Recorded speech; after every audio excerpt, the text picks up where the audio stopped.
Hermanos, bienvenidos. Después de un día maravilloso en el día de ayer en que celebramos la Cena del Señor, estamos muy agradecidos con el Señor. Tuvimos muchas dificultades para subir la predicación. Tuvimos que salir arrancando con todos los equipos de aquí y trasladarnos al departamento de mi hijo Rodrigo con mi hija Mariana. Y ya pudimos terminar de subir la predicación, así que, pucha, una disculpa. Quisimos partir súper temprano con la grabación y de repente llegó a la mitad de subir y ahí se quedó. Y el internet no quiso hacer nada más. Así que mis disculpas de no poderlo. Queríamos que a las 8 estuviera todo solucionado. Partimos como a las 6:30 y todavía en 2 horas no avanzamos nada. Así que al final pudimos subirla, les enviamos nuestro abrazo. Vi algunas fotos muy hermosas de los altares de Santa Cena que hacen. Y yo les felicito por poner tanto cuidado en eso. En nuestra iglesia siempre, todos los encargados del ministerio, todas las encargadas, pueden ser mujeres, siempre las mujeres la llevan en la iglesia, encargadas del ministerio de Santa Cena, siempre ponen mucha pulcritud, mucho cuidado en preparar la cena. Y esperamos que los que no conocen el trabajo de nuestra iglesia, cuando esto se levante, algún día viajen acá desde la quinta región y puedan ver nuestro culto y participar de una ceremonia de Santa Cena todos juntos. Así es que yo les felicito por el esfuerzo que ponen en poner las mesas bonitas, pensando en que es una invitación al Señor a nuestra casa. Mira qué privilegio que el Señor sea presente en nuestro hogar, con nuestra familia. Y por supuesto bendecir a todos los hermanos que nos acompañaron. Nunca habíamos tenido tantos hermanos, sumado a más de 130 hermanos estuvieron tomando cena con nosotros en el día de ayer. Y yo creo que es una alegría saber de que las familias se unieron, que oraron, que compartieron un tiempo de comunión y sobre todo que el Señor estuvo en sus hogares. Y eso es una bendición enorme, estamos muy agradecidos por eso. Así que vamos a orar al Señor para luego estar compartiendo lo que hoy día ha puesto el Señor en mi corazón, para compartir la palabra con ustedes. Oremos. Señor, gracias por toda tu misericordia. Tú eres el Señor, tú eres el Rey de Reyes, tú eres el que tiene la autoridad, tú eres el que manda y gobierna sobre el universo y sobre nuestras vidas, Señor. Y en esta hora queremos implorarte que tú te apiades de nosotros, que nos fortalezcas, que nos des de tu gracia, que nos permita, Señor, estar a la altura que tú esperas de tus hijos en este tiempo. Ayúdanos, Señor, a ser testigos vivos de tu gracia, de tu poder, de cómo tú haces cosas, Señor, que están más allá de las posibilidades del hombre. Ese es nuestro testimonio, Señor. Hemos sido testigos personales, hemos visto tu mano sobre nuestras vidas, sobre nuestros hogares, sobre nuestros hijos. ¿Cuántos testimonios podríamos contar de tu grandeza? De cómo, Señor, tú has transformado, Señor, en la derrota en victoria, cómo tú has aquellas situaciones que están destrozadas, cuántos matrimonios, cuántos hogares hemos visto que tú has reconstituido, Señor, cuántos esposos y esposas que a lo mejor estaban distanciados, con muchos problemas, tú has ido sanando los corazones y has ido restituyendo a la familia, el amor entre ellos, Señor. Hemos sido testigos de tu misericordia. Por eso creemos en un Dios de milagros, en un Dios de poder, en un Dios de autoridad. Sabemos que eres tú el que cuida nuestra vida, nuestros hogares y nuestras familias. Y hoy día te imploramos, Señor, que tú seas misericordioso y que a través de tu palabra nos fortalezcas y nos prepares, porque cada día tenemos una batalla nueva que enfrentar. Bendice la vida de tu iglesia, de tu pueblo, y te damos gracias por todo este tiempo. Te damos a ti nuestra gratitud, Señor, en el nombre del Padre, del Hijo y del Espíritu Santo. Amén y amén. Bien, quiero que usted busque el libro de Segunda de Timoteo. Es un libro pequeñito que está bien al final de la Biblia, Segunda de Timoteo capítulo 1, y voy a leer dos versículos. Eh, versículo, versículo 6 y versículo 7, de Segunda de Timoteo capítulo 1, versículos 6 y 7. Dice así la palabra del Señor en nuestra versión de Reina Valera del 60. Por lo cual, te aconsejo que avives el fuego del don de Dios que está en ti por la imposición de mis manos. Porque no nos ha dado Dios espíritu de cobardía, sino de poder, de amor y de dominio propio. Esto es la palabra del Señor para nuestra meditación en esta noche. Estamos grabando en la noche. Bueno, hermanos, decir que las circunstancias en que el apóstol Pablo escribe estas epístolas, tanto la segunda de Timoteo como la epístola de Tito, son epístolas que el apóstol escribió en la segunda etapa de, digamos, que estuvo preso en Roma.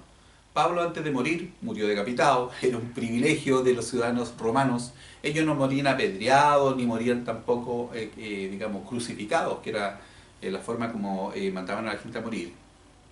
Ellos tenían el privilegio de ser decapitados. Así que Pablo antes de morir pasó 2 tiempos de estar detenido. Una primera detención que fue bastante relajada porque estaba como una detención domiciliaria. Él recibía, perdón, recibía a la gente que venía a escuchar las enseñanzas de Jesucristo, tenía acceso a un montón de personas, era bastante relajada esa primera detención. Pero esta segunda detención, cuando escribe la segunda epístola de Timoteo, ya es una detención drástica, él está en cadenas, está sufriendo, está sabiendo que su tiempo se está acabando. La segunda detención de Pablo coincide con el periodo de persecución que tuvo la iglesia en tiempo de Nerón, uno de los, digamos, grandes personajes famosos por su odio hacia el cristianismo y famoso en la historia de Roma. Recordemos, Nerón es un personaje que increíblemente no se recuerda con cariño. Creo que la única vez nos encontramos mucho en el registro civil que le quieran poner a sus hijos Nerón, pero sí he encontrado muchos perros que se llaman Nerón. Entender de que ese nombre no es como un nombre muy apreciado, pero sí un animal, un guardián, se le pone Nerón por lo brutal que fue este César romano. Y durante la persecución de Nerón, por supuesto, muchos cristianos fueron encarcelados, fueron perseguidos, entre ellos el apóstol Pablo. Y termina su periodo de, digamos, de reclusión el apóstol con la sentencia final donde se ejecuta la muerte del apóstol y es decapitado y Pablo rinde su vida a la causa del Evangelio. Y por supuesto, antes de terminar su existencia, y esta es la epístola de 2 Timoteo es como la epístola póstuma de Pablo, así como las últimas palabras que dirige antes de morir. Al final del capítulo 4 incluso dice, yo ya estoy para ser sacrificado y el tiempo de mi partida está cercano. Y en esa epístola entonces, cuando parte la exposición del apóstol a Timoteo, que era un pastor joven, que era su discípulo, uno de sus discípulos más amados, él daba testimonio que Timoteo era un hombre como pocos. Y tenía una particularidad Timoteo. Timoteo tenía una particularidad bien significativa. Su padre no era judío, su padre no era creyente, su padre era griego. Pero sin embargo tuvo una madre y una abuela que por supuesto amaban al Señor y honraban al Señor. Tu madre Eunice y tu abuela Loida. Estas 2 mujeres marcaron la vida de este jovencito. Y después cuando Pablo lo conoce, lo toma como discípulo de él y lo lleva para todas partes y se convierte después en uno de los líderes más jóvenes de la iglesia. De hecho, Pablo lo deja en algunas congregaciones bastante grandes y lo inviste de autoridad para que él nombre los líderes de esa iglesia, para que doctrine, para que enseñe, porque por supuesto recibió una formación teológica de lujo a los pies del apóstol Pablo. Timoteo podría haber dicho que fue educado a los pies del apóstol Pablo. Entonces, cuando parte esta epístola, el apóstol le hace ver que él está encadenado y que es probable que alguien no quiera hacerse el desentendido y no quiera asociarse con él. Pero Pablo lo desafía que tenga temor y que no tenga miedo a decir que fue discípulo de Pablo, aunque Pablo esté en cadenas. Y le da este consejo que es un consejo como para desafiarlo. A la luz de lo que le dice Pablo, uno pudiera pensar que a lo mejor la personalidad de Timoteo no era una personalidad muy aguerrida, no era una personalidad muy dispuesta al sufrimiento. Y por eso viene el apóstol y le da este testimonio. Dice, por lo cual te aconsejo que avives el fuego del don de Dios que está en ti por la imposición de mis manos. Pablo fue el que reconoció, el que ungió a Timoteo como un líder de la iglesia. Y dice, porque no nos ha dado Dios espíritu de cobardía, sino de poder, de amor y de dominio propio. En tiempo de persecución, en tiempo de dolor, en tiempo de sufrimiento, en tiempo que los cristianos eran llevados a los circos romanos y eran asesinados, el apóstol le reclama a su hijo predilecto desde el punto de vista espiritual, le dice, no nos ha dado Dios espíritu de cobardía. No hay espacio para la cobardía en los tiempos de prueba. No hay espacio en la cobardía para los tiempos de desafío, los tiempos de lucha, los tiempos de inseguridad. Lo primero que le pide el apóstol, mantente valiente, no te acobardes frente a las dificultades que vienen. Y sabes, cada vez que uno encuentra en la Biblia situaciones de dificultad grande, cada vez que uno encuentra que hay desafíos grandes, lo primero es que el Señor aconseja, no tengan miedo, no tengan intranquilidad. Cuando hay muchos sucesos de los profetas, en que también los profetas le dicen, no temas, no temas, no tengan miedo, porque por supuesto una de las primeras razones para que nuestra fe titubee es cuando comenzamos a sentirnos atemorizados por las circunstancias. Entonces, resulta medio contradictorio, porque ¿cómo se le pide a una persona que no tenga miedo cuando está viendo que sus amigos están siendo encarcelados, que están siendo asesinados, que están siendo decapitados? Y le dices, no tengan miedo, no tengan miedo. ¿Cómo poder tener la tranquilidad en medio de la prueba? ¿Cómo poder tener tranquilidad cuando tú tienes tan malos, digamos, anuncios? Y sin embargo la Biblia nos reclama, no tengas temor, no tengas espíritu de cobardía. Lo primero es afianzar nuestra fe en Dios. No importa la circunstancia, no importa cómo sea. Cuando se levanta la tempestad, el Señor, después que jamás le dice, ¿qué les pasa a ustedes? ¿Qué pasa con su fe? ¿Por qué están tan amedrentados? ¿Cómo no vamos a estar amedrentados, Señor? El barco casi se hundía con las olas. Pero Jesús dice, aún en esa circunstancia, ¿por qué están amedrentados? Entonces el Señor siempre espera que en las peores circunstancias no nos acobardemos. Que mantengamos nuestra fe, que mantengamos nuestra esperanza. Porque cuando las circunstancias se vienen en contra nuestra, nosotros comenzamos a sacar la mirada de aquel que realmente nos sostiene. Si ustedes recuerdan cuando Pedro caminó sobre el mar, cuando se describe la razón por la cual Pedro, porque obviamente Pedro caminó sobre el mar, si fue el único que se atrevió. Siempre se critica al pobre Pedro, pero él se atrevió a bajar de la... Dice, si tú eres el Señor, di que yo vaya caminando sobre ti. Jesús dice, ven, no hay problema. Y Pedro bajó de la barca y caminó sobre el mar. Pero dice, viendo el viento, las olas, comenzando a ver las circunstancias, comenzó a tener temor y su fe comenzó a quebrantarse y comenzó a hundirse. Pero ojo con esto, comenzó a ver las circunstancias. Una de las cosas que nos cuesta entender como cristianos, si tú realmente eres hijo de Dios, si Cristo está en tu corazón, si tu vida está a los pies de Cristo, si tu vida le pertenece a Dios, nuestra vida no está en manos de las circunstancias. Nuestra vida no está en manos de las condiciones económicas, de las curvas del mercado, nuestra vida no está en un diagnóstico médico, nuestra vida no está en las condiciones sociales, nuestra vida está escondida en Cristo y en Dios. Por lo tanto, lo que nos suceda está siempre bajo el control del Señor. Por eso no importa las olas, por eso no importa el calor, la lluvia, la sequía, no importa que haya dinero o no haya, el Señor dice, no tengas miedo, no tengas espíritu de cobardía, que es lo mismo que le recomienda el apóstol Pablo a Timoteo, su discípulo amado. Porque no nos ha dado Dios espíritu de cobardía. Dice la Biblia que el amor echa fuera el temor. Cuando realmente el amor del Señor está en nosotros, nosotros podemos estar confiados, sabiendo que ninguna circunstancia externa nos va a golpear si Dios no lo ha permitido. Por tanto, el consejo es, porque no nos ha dado Dios espíritu de cobardía, sino nos ha dado otro tipo de espíritu, sino de poder, de amor y de dominio propio. Ese es el espíritu que el Señor nos ha dado, según lo que dice 2 Timoteo capítulo 1, versículo 7. Porque no nos ha dado Dios espíritu de cobardía, sino de poder, de amor y de dominio propio. En las pruebas, en las dificultades, poder, amor, dominio propio, tranquilidad, confianza en Dios, certeza que nuestra vida está en las manos del Señor. Y eso nos cuesta mucho. Nuestra fe es flaca, es débil, nuestra fe es frágil. Y de hecho a veces nuestra fe es una pura fachada. Si a veces nosotros decimos seguidores de Jesucristo, pero eso es de aquí para afuera.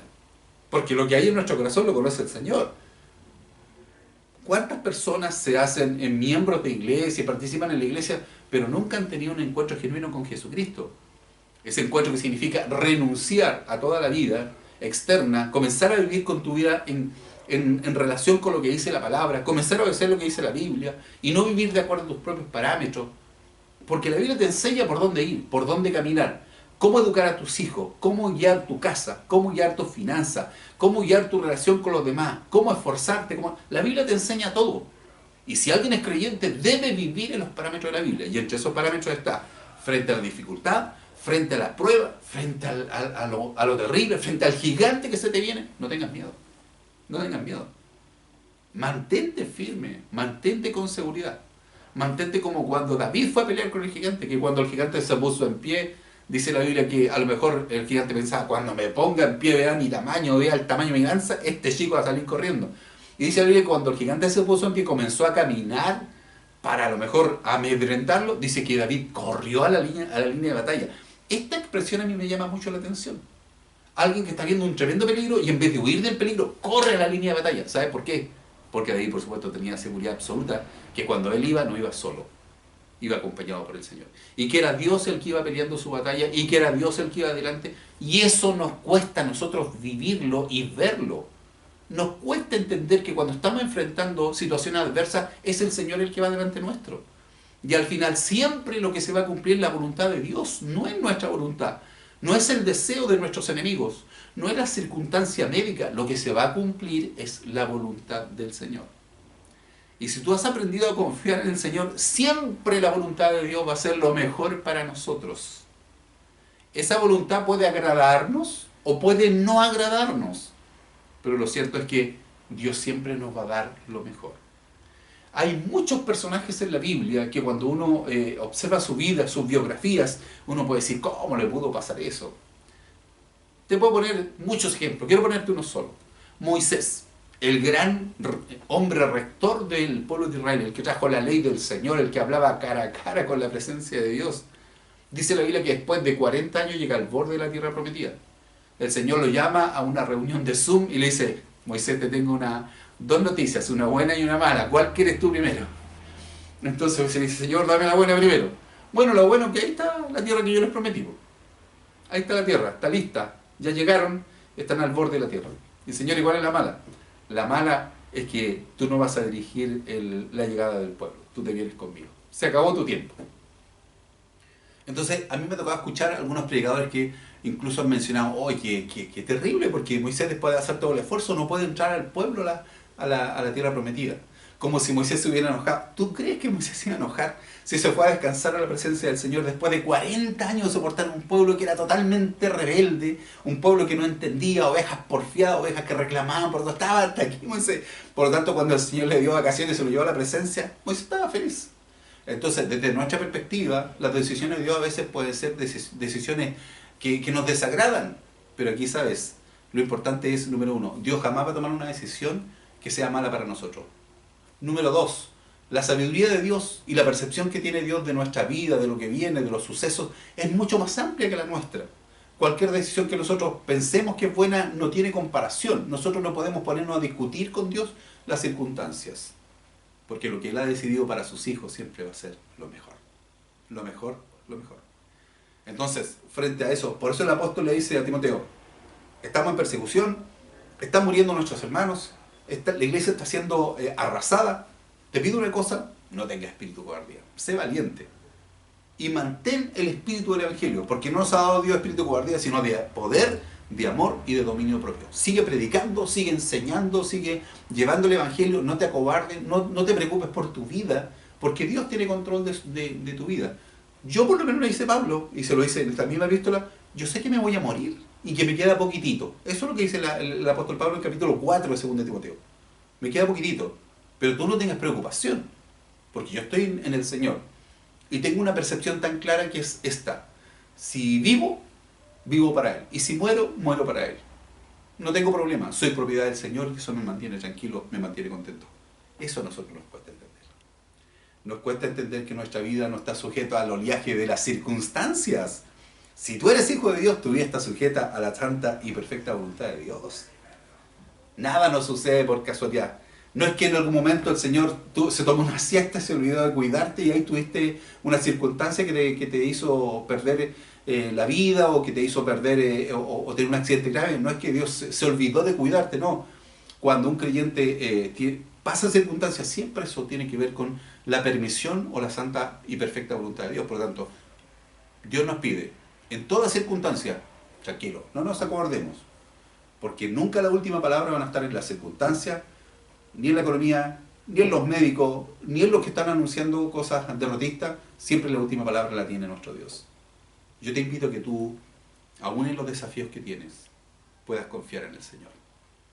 Y que revises tu vida, que revises tu corazón, cómo anda tu fe, cómo anda tu seguridad en Dios. Me ha tocado alguna oportunidad de tener situaciones de crisis donde mi vida estuvo muy cerca de terminar. Y yo sé que no todos entendían que yo en ese momento pensaba, Señor, si tú me llevas, yo estoy listo, estoy en condiciones, porque ¿qué más voy a hacer, Señor? Si es tu voluntad, estoy disponible. Y si tú me dejas que sea para proclamar tu grandeza, tu misericordia. Dios me dejó por misericordia. Pero no sé cuánto tiempo más me va a dar. Y cada día que Dios me da es una misericordia del Señor. Pero Dios tiene dispuesto el día en que yo tengo que partir, que tú tienes que partir, que todos partiremos. Y desde esa circunstancia, no tengamos temor. Estemos confiados en el Señor. Estemos confiados en que Él es un Dios de misericordia. Y el momento para nosotros está en la mente de Dios y Él lo conoce. Por lo tanto, esta palabra es una palabra que para nosotros en este momento debe hablar fuertemente en nuestros corazones. Porque el tema no es partir, el tema es si estamos listos para partir. ¿Es nuestra fe algo genuino? ¿O es nuestra fe simplemente un acto religioso, un acto de práctica ritual? Y esta religiosidad ritual abarca a cualquier ser humano. Todos podemos tener una fe religiosa, una fe ritual, pero que no tiene un acervo en lo más profundo de nuestro corazón. Nunca Dios ha cambiado nuestra vida, nunca hemos hecho un compromiso con el Señor de verdad. Siempre nos hemos manejado así como con un flirteo con Dios. De repente lo amamos, de repente no lo amamos. De repente lo buscamos cuando estamos problemados y después lo olvidamos. O realmente somos hijos e hijas de Dios, que estamos sujetos a su voluntad y que estamos disponibles para cumplir con su propósito en nuestra vida. Este es un tiempo para que meditemos en eso, porque nuestra vida es como la flor del campo, dice la Biblia. En la mañana florece y crece, y en la tarde ya está marchita la flor y al otro día los pétalos caen y esa flor ha desaparecido. Así es la naturaleza humana. Mientras eso sucede con los hijos de Dios, podemos estar tranquilos, podemos estar confiados, porque Dios tiene el control de todas las circunstancias. Por lo tanto, queridos hermanos, en este tiempo donde hay tanta inseguridad, donde hay tanta preocupación, la invitación de la palabra, la vuelvo a repetir, porque no nos ha dado Dios espíritu de cobardía, sino de poder, de amor y de dominio propio. Señor, tú tienes el control, estamos en tus manos, camino hacia adelante sabiendo que tú vas abriendo camino, hasta el tiempo que tú me des respiración y que mi corazón siga latiendo. El resto del tiempo te pertenezco. ¿Les parece que oremos? Para que el Señor nos dé fuerzas, para que el Señor nos haga entender que nuestra vida siempre está en las manos de Él. Nunca pensemos que nosotros tenemos asegurado el mañana, porque nadie lo tiene asegurado, ni los jóvenes. Hay jóvenes que fallecen, que mueren. Por tanto, el llamado del Señor es que meditemos en la trascendencia, que meditemos en la eternidad, porque nos va a llegar el momento que nos enfrentemos con el Señor, y para ese día debemos estar preparados. Inclina tu rostro y tengamos un momento de oración. Señor, quiero presentar el corazón de cuántas personas ven este video. Me entero cada día, Señor, que hay otras personas a las cuales se le está compartiendo estas palabras, Señor. Muchas de estas personas que están viendo el video, a lo mejor, Señor, ni me conocen, nunca me habían visto. Yo te ruego, Señor, que el mensaje de tu amor y de tu misericordia llegue hasta sus corazones. Porque yo nada puedo hacer por ellos, pero tú eres un Dios que ha hecho los cielos y la tierra. Si alguno está pasando circunstancias de dolor, de tristeza, de inseguridad, que la palabra hoy día predicada penetre profundamente en su corazón. Porque no nos ha dado Dios espíritu de cobardía. Frente a los desafíos, a las pruebas, a las luchas, el Señor no nos ha hecho cobardes, el Señor nos ha hecho valientes, nos ha hecho de amor, nos ha hecho personas de poder, de dominio propio, de tranquilidad, sabiendo, Señor, que todo está en tus manos. Extiende tu misericordia, Señor, por aquellas personas que están en nuestro corazón, por las cuales oramos, son parte de nuestra oración y las ponemos delante de tu presencia, sin ninguna duda, Señor. Pero no vamos a estar nosotros condicionando, Señor, tu santa y perfecta voluntad. Todo está en tus manos, Señor. Tú eres el Rey de Reyes, Señor de Señores. Queremos, Señor, saber que tú siempre estás cuidando de nuestra familia, de nuestros seres queridos. Te pedimos que tengas piedad y misericordia, Señor, de cada uno de ellos. Y te pedimos que a nosotros nos hagas hombres y mujeres de fe.